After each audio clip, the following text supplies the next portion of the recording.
Man, Drew Timme. See, he was obviously the focus of my column. How could he not be? Gonzaga played well on the whole. Like Rasheer Bolton hit an absurd buzzer beater before the half. How about this? It took like 3 games for a more ridiculous buzzer beater. Now I know it wasn't to win a game and it wasn't at the end of the half, but this is even more absurd than Jalen Suggs's. Like it was more unlikely.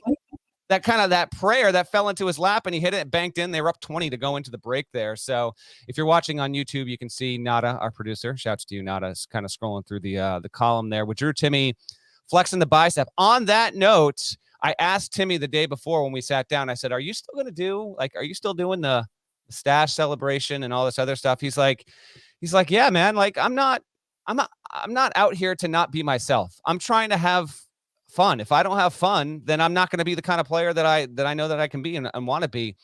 And I think it's wonderful because I get, before I get to the rest of it in Texas, I'll just ask you this real quick. Like, I guess I get why some people are starting to have an issue with Drew Timme. If we're being honest, it almost feels like it's because it's a classic white guy with attitude. And so, and combine it that he plays for Gonzaga, which still hasn't won a title and all this stuff. And that's leading to it. Come on now. Drew Timme is not the villain of college basketball, right? No, I've never thought of him that way. And I don't know why anybody would be bothered by anything that he does. It's actually funny.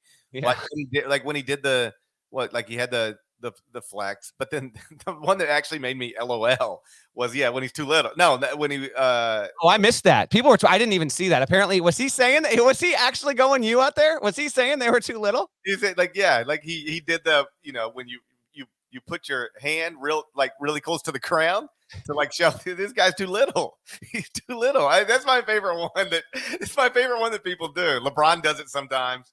He did that, and I legit LOL'd when he too little somebody. He was awesome, and I don't know why anybody would I'm not bothered by anybody's celebration in any sport at any time. Bat flip.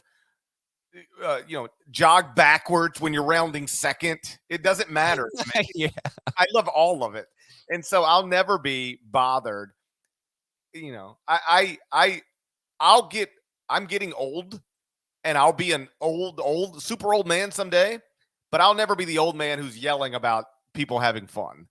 Drew Timme is a blast to watch. He was awesome and he celebrated. And guess what? It'll flip around.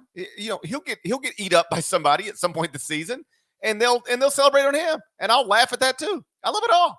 Exactly. In fact, when I talked to Timme about this, I was like, do you talk a lot of smack? Do you talk a lot of junk? He's like, I'll go back and forth. And last year when they played, I guess it was Northwestern State, one of their bigs asked him, I think on the foul line or something like that.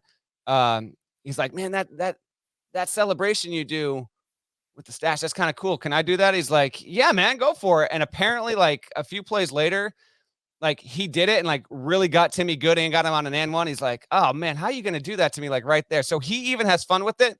And when I was sitting in my press seat, I noticed there was I don't remember who was on the line, but he was on the block next to Timmy Allen. They were kind of going at it a little bit. I think that's fun. Let's embrace more personality, particularly in college basketball, a sport that could really, really, really use it. And for Timme to be the best player in the sport, which was the driving force of the column, he just reinforced that. Not a shock. Our preseason national player of the year. I think everyone's preseason national player of the year, and with good reason, returning consensus second team All-American from last season, and the only consensus every single, preseason AP first teamer, the only player to get a vote from every single voter. It's no shock that he's the best player in the sport, but we wanted to still see it. And against presumably a pretty good team, he goes for 37 on 15 of 19 shooting with 7 boards. If he really wanted 40, he could have had it. He scored the 3rd most points ever in the new kennel. I tweeted the other 2, but did you see it? I'll trivia time you right now if you didn't see it. I did see it, but I don't remember it. I know one of them was Adam Morrison. And the other, Morrison had 42, and Roni Turioff, first year that the McCarthy Athletic Center opened, dropped 40, I want to say on Idaho. One of them got Idaho big time. But it's one thing to prepare for Timme and then when you're facing him and it's his first big opponent of the season, he's gotten even better and he does what he does so well. That's kind of my last thought on this that I was saving for the podcast. I didn't put this in the column, but I certainly thought about it. I love the fact that Drew Timme just kicks ass at what he does. I don't know. Maybe he'll be so awesome this year that he winds up going to the NBA. But even talking to a few NBA guys that were on hand at the game, there's really no guarantee. Like, he can go if he wants and he'll get some looks, but until he improves laterally, defensively, shows that he can shoot from deep, he might just be a freaking unbelievable college player. And why can't that be enough, right? For him to, he's going to get better and he's going to listen to the criticism and all that. But he kind of got his feedback, like, not going to happen. He didn't harp on it. He's like, all right, F it, whatever, I'm coming back. And for him to still be great at what he's doing and still do the same stuff, I thought is kind of fun to itself. You know, understandably, a lot of guys are going to get this NBA feedback and they're going to really go hard at the stuff that they got to improve on, and they should. But Timme has a certain confidence and comfortability with what he knows he's flat out awesome at, and he used all of that stuff, the stuff that made him really great last year. He's gotten even better at, and Texas was helpless with a smaller lineup to stop him on Saturday night. And just a great 37 points, 15 and 19, first big opponent of the season. Hell of a statement by him and Gonzaga. The way I wrote it in Sunday morning's top 25 and 1 is that he was unguardable, like literally unguardable by any single Texas player. Like, you want to throw multiple people at him, then he's going to have to get rid of the ball, maybe. But nobody was guarding him one-on-one on Saturday night. And sometimes in this sport, you get great prospects who aren't great players. And then you get, on the other hand, great players who aren't great prospects. He's a great player, great college basketball player who's not a great NBA prospect for reasons you've already highlighted. And this is where name, image, and likeness could play a big role.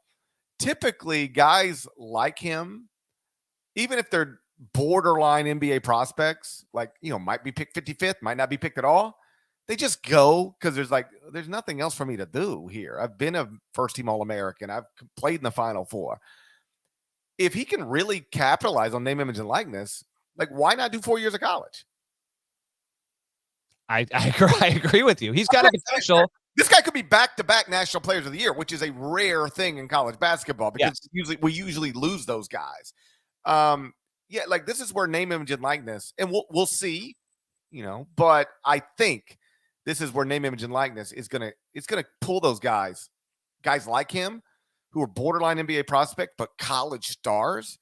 It's going to pull those guys back to college, because what any agent, which they're allowed to have now, is going to tell them is, you make more money playing college basketball next season than you can make playing professional basketball next season, because we don't even know where you're going to be able to play professionally.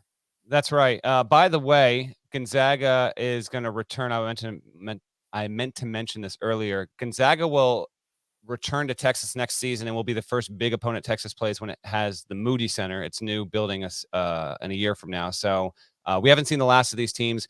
On your note about that, when I sat with ESPN commentator friend Fraschilla during Gonzaga's practice, I don't know if he said this on the broadcast or not, obviously, but Fraschilla had mentioned that if he comes back, he'll have the potential to be like Tyler Hansbrough level famous and impactful in terms of being a 4-year guy, All-American level, 3 seasons kind of deal. And he's absolutely, so I don't know if he mentioned that on the telecast or not, but we certainly talked about it if he decides to ultimately come back.